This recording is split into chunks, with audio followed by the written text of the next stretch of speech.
If you love wilderness, you have to love Australia. I mean, take a look at it. It's vast. It's a beautiful continent.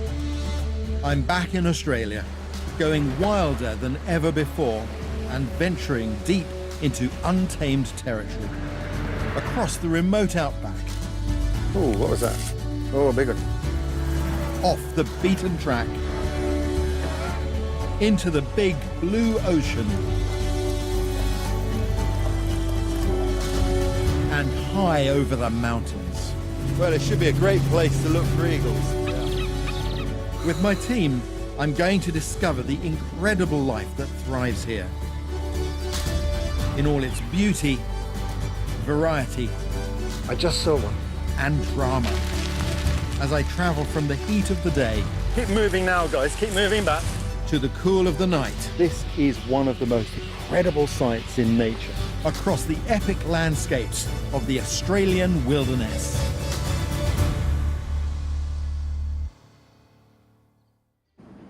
I'm in search of one of the world's oldest civilizations and most timeless landscapes. To experience both, I'm heading into the heart of Kakadu in Australia's Northern Territory. I can't think of a better way to start the day than this. Dawn, sunrise over Kakadu. Kakadu is an incredible national park in the top of Australia. It's a World Heritage Site.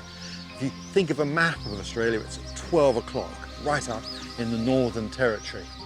And this is one of my favourite environments on the whole planet.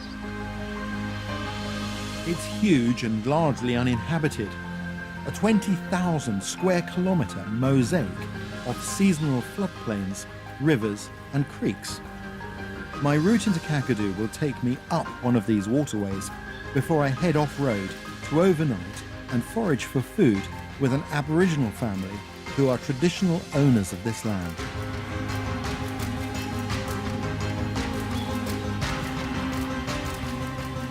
But I'm starting my journey on the yellow water billabong that flows off the Jim Jim Creek. It's my best way into the heart of Kakadu. I've always found this part of Australia has a particularly primeval quality, a strange feeling here. And during the night, a lot of the bird life will have been gathered together for safety in some of the shallows there. And at this time of day, the prey species breathe a sigh of relief with daylight and increased visibility returning. You feel the place relaxing a little bit and coming to life. This is the end of the wet season, when monsoon rains have flooded the lakes and rivers with a rich mix of nutrients and minerals from surrounding floodplains. And the wildlife flourishes on it. A third of Australia's native birds live here, feeding on the waterside plants, insects and fish. Masked plover's just dislodged that white-bellied fish eagle. It's taken to the wing now. You can see the scale of the bird and how long that wingspan is. Spectacular. This truly is a bird lover's paradise. Birds of prey rub wings with waders, ducks and tropical songbirds. In fact, there are over 280 different bird species here. Everywhere you look, there's wildlife, and a lot of it's incredibly well camouflaged. You can see on that little branch jutting out, there's a juvenile rufous night heron. When animals are young, they're a little naive, so they can become easy victim to predators. But nature helps to balance a little bit by providing them with that extra camouflage. But as we all know, danger lurks in paradise. You can see the risk that they take, because just moving back there is a crocodile. And for a lot of the day, the crocodile will lie still and pretend to be a dead log. If a bird gets too close, bang, it'll be caught. And one of the things about crocodiles is everyone thinks of them going forwards and snatching, which they do, but they're also very good at this sideways, grabbing sideways, using the whole length of their mouth. When they pounce, they are totally explosive. The speed at which they move, it's difficult to see it, it's so fast. It really is something to behold. Oh, it's moving. This young heron has been spared for another day. Crocodiles are territorial and opportunistic predators. This guy is big enough to show no fear of our boat. 250,000 years of evolution has made that an incredibly successful super predator, if you like. It's having a little hiss at us. Part of their secret is this ability to squirrel themselves away into dark places and sit and wait patiently for you to make a mistake. You certainly wouldn't want to swim here. It would be certain death. You can see why. The saltwater crocodile is the largest reptile in the world. Look in through here. Look in there. Look at the size of that. That's a big crocodile. That's a powerful animal. Salties can grow up to 7 meters long. They have the world's most powerful bite and no predators except for humans. When you take a close look at that, it makes you think of Godzilla. There are as many as 10,000 crocodiles in Kakadu. This flat-bottomed boat is far enough out of the water to prevent us from being their next meal. We've come as far as we can go on this billabong. Time to move on. Well, that was fantastic. Kakadu is an amazing place, and going out on a boat, a brilliant way to see all these wetlands. But what I want to do now is to go into the forest, and for that, I'm going to need wheels. Kakadu is untamed. The scorching heat of summer rapidly turns wetland into parched forest and bush. So our journey is about to get much tougher. We have to find drivable tracks, and these are few and far between as we go deeper into the bush. Now, according to the map, up here is the end of the tarmac. From there on, it's all dirt roads.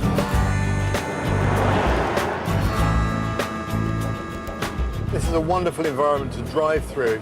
You can see it's quite different to the wetlands.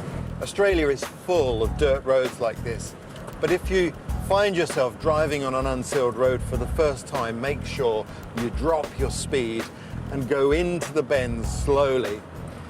You can see there are wrecks on the bends here. Now we go even further off track and onto rough earth roads where mud becomes a major hazard. The ground dries out, leaving a crust on top, but the mud underneath is still soft, and that can become a problem.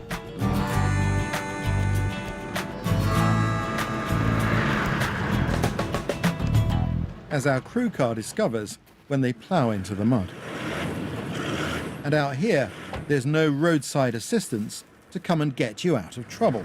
Usually, your best option is to back out in the first instance because you've just come off of hard ground. But if you keep your foot on the accelerator, you just get deeper and deeper, and then you've got a real problem.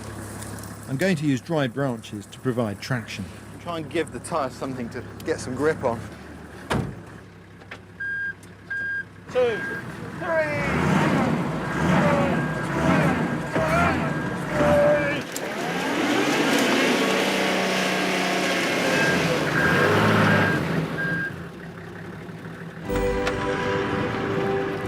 Getting stuck is a reminder that although this is a beautiful place, it can be a difficult one if you're unfamiliar with it. But it's an everyday reality for the people who live here, who have mastered the art of living in harmony with this land. Although Kakadu is a national park, it's still owned by Aboriginal people, and there are about 500 who live in the park today. And Aboriginal people have this deep-seated connection to their landscape that's really very special. And I'm really fortunate to have been invited to go and stay in a local camp. That'll give me a chance to see the landscape through their eyes. Many of the people here are traditional Aboriginal owners of this land. We're going to stay on the edge of the Jim Jim Creek in central Kakadu as the guests of Mandy Muir and her family. Hello. Hey, Mandy. Really great to meet you. Very nice to meet you. This is your camp. Yeah, welcome to my mother's country. I'm a caretaker, what we call Gutjungai, for this area. It's fantastic. Yes, well, thank you so much for inviting me. Mandy and her nephew Salam are from an aboriginal clan called the Murrumburrah.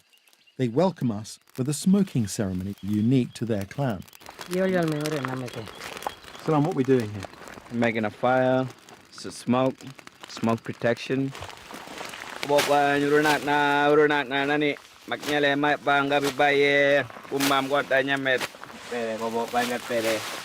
said for the old people to look after you, and you've come here from a long way to come and visit our beautiful country. Yeah, and I feel good. I feel accepted. Yeah, that's great. Thank you very much. Yeah. It's pretty special to have been welcomed to Kakadu like this. The ritual is ancient and heartfelt. Mandy's hospitality also extends to a pretty fancy-looking tent.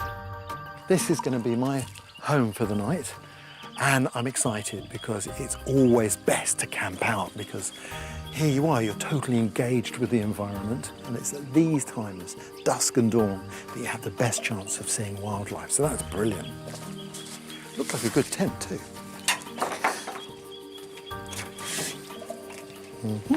Very comfortable. It's been a long day, and I'm looking forward to a good night's sleep in the wild. Nothing beats that.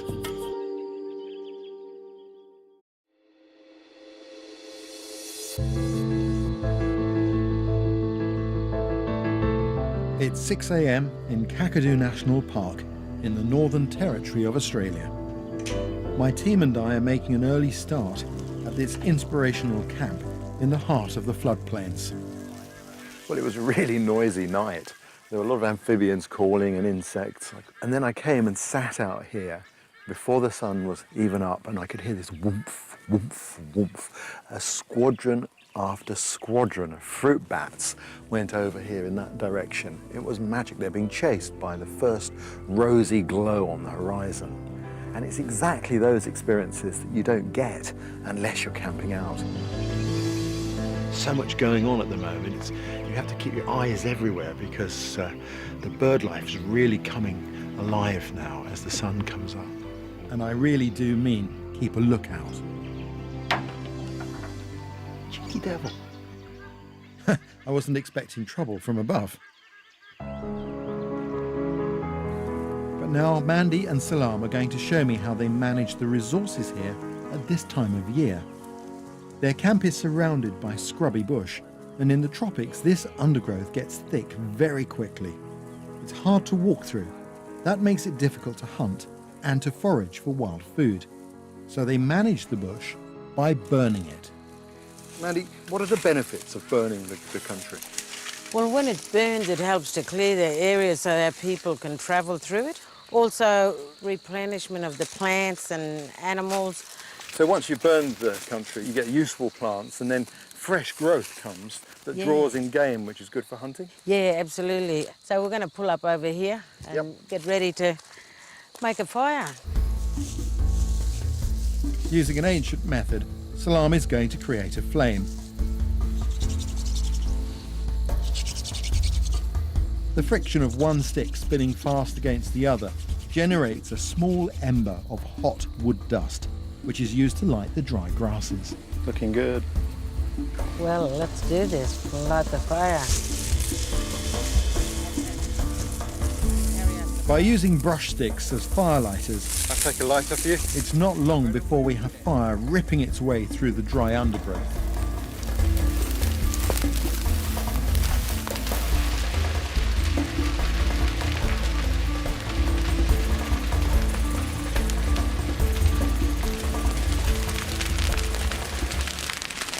This is fire stick farming, and it's very, very ancient. You have to keep your wits about you when this is going on, because the flames can take you by surprise. Aboriginal people have been doing this for tens of thousands of years, and one of the benefits is all the light wood gets burned away, and that makes the forest more resistant to big bushfires. Where you don't get the traditional burning, you get lots of little sticks, and if they catch fire when there's lightning or something like that, then you get massive hot fires that can make the gum trees burst. And then you get absolutely lethal forest fires. As the wind whips up, the fire is moving fast. As this wall of flame moves forward, the heat goes in front of it. So we need to keep moving now, guys. Keep moving back. And this can push out small game. Not everything gets out, so there's a free meal for a lot of things afterwards. Okay, time to get out of here. Come this way. Come over to the edge. Let it go past us. The heat goes in front of that fire and can be lethal 100 meters or more in front of the flames. If you look into the smoke, up here, you'll see hawks flying. And they're looking for an easy picking, something small, lizards, things like that, that have been burned. In fact, they were following us when they saw us walk out with the fire sticks. It's amazing. And I've even seen whistling kites, there's some there, look, there, look, pick up burning sticks and move them to move the fire. They're really clever. It seems counterintuitive, but this traditional burning encourages vigorous new plant growth, which in turn supports more animals and insects. And the fire itself provides a feed for birds and humans. It really is a great example of people and nature working in harmony. There. So this is what the hawks are looking for. It's amazing, 5 minutes ago, you couldn't walk through there. But watching Salan, he's looking now carefully into the ashes and he's finding edible plants, but they don't burn. They just sit there in the ashes, green. It's easy when you know what you're looking for. Salam's ancestral knowledge leads him to an edible root hidden in the burnt grass. What have you got there then, Salan? Bush carrot. Bush carrot. It's got a strong rind on it, yep, yep. You just peel it and you can eat the seed or you can just dig it up and... I'll try a bit of that. Oh, it's nice flavour. Sweet. Bush carrot. Yeah, let's go then. Right. Mandy and Salam take me deeper into the land around their camp. Their knowledge of what it has to offer is obvious.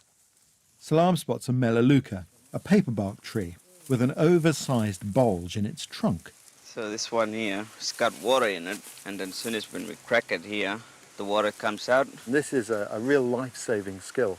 You can see here on the side of this melaleuca, there's this bulge, and that represents water trapped in here. This is pure magic. Yeah, watch. There you go, here comes the water. Yeah. Look at that. And sometimes these bulges are big and it pours out like a tap. Or you can suck it from the tree. Let's see if we can get a taste of that water.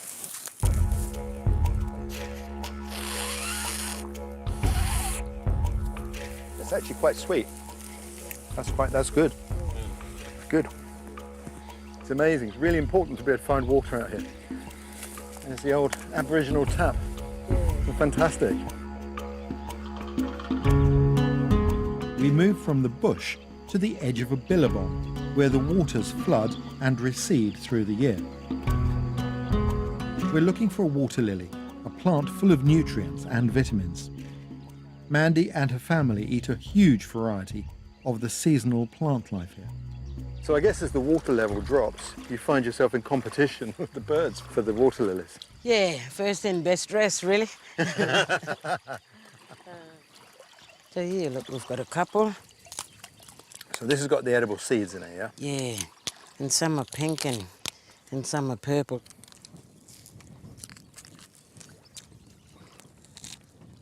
And that's really nice.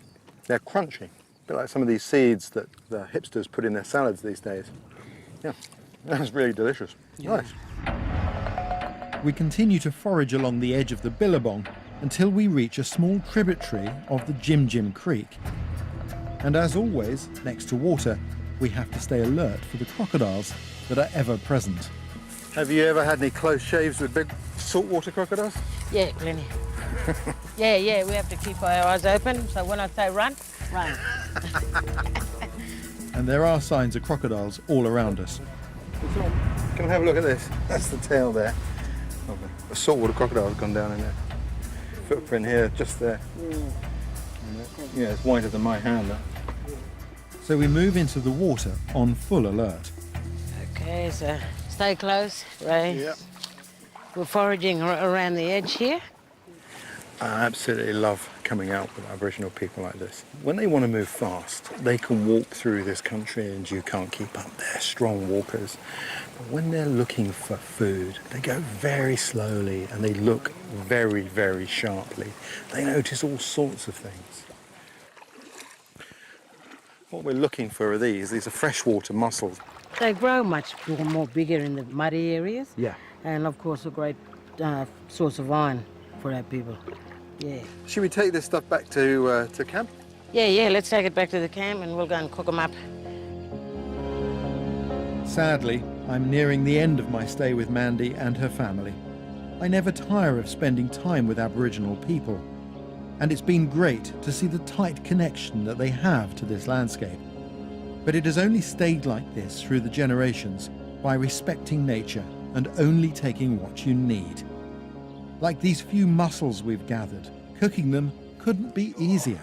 Just pop them in the embers of a hot fire and wait for a couple of minutes. Looking good. Okay, it's all cooked, right? They look like they've opened up. Thank you, Mandy. Oh, lovely. It's not a strong flavour, is it? It's clean. Very clean. It's a very delicate flavour. It's not as strong as a marine mussel. That's nice and very moist. That's delicious. Yeah, I like that. yeah. Mandy, thank you so much for taking me out looking for bush tucker. It's been absolutely brilliant. Yeah. It's been great. Thank you so much. Thank you. Thank you. And Mark Road. You know, Kakadu is amazing. Be leaving soon, and that's really sad because this is such a special place. You never forget coming here. It gets inside of you and touches you in a spiritual way. But what's interesting is that increasingly I hear people talk about people as though we are in some way removed from nature. But here in Kakadu, you can see this is a landscape that depends on the continuing traditions of Aboriginal culture to burn the landscape, to manage it. The message to me is clear. People are absolutely a part of nature and always will be. Coming up next for you this Friday night, we're heading back to the Cobbles where fraught time for baby George follows. But will Angie and Jude persevere with their plans? And in half an hour on ITV, is it really the end for Jen and Pete and Adam and Tina? Join us for the last in the series of Cold Feet at 9.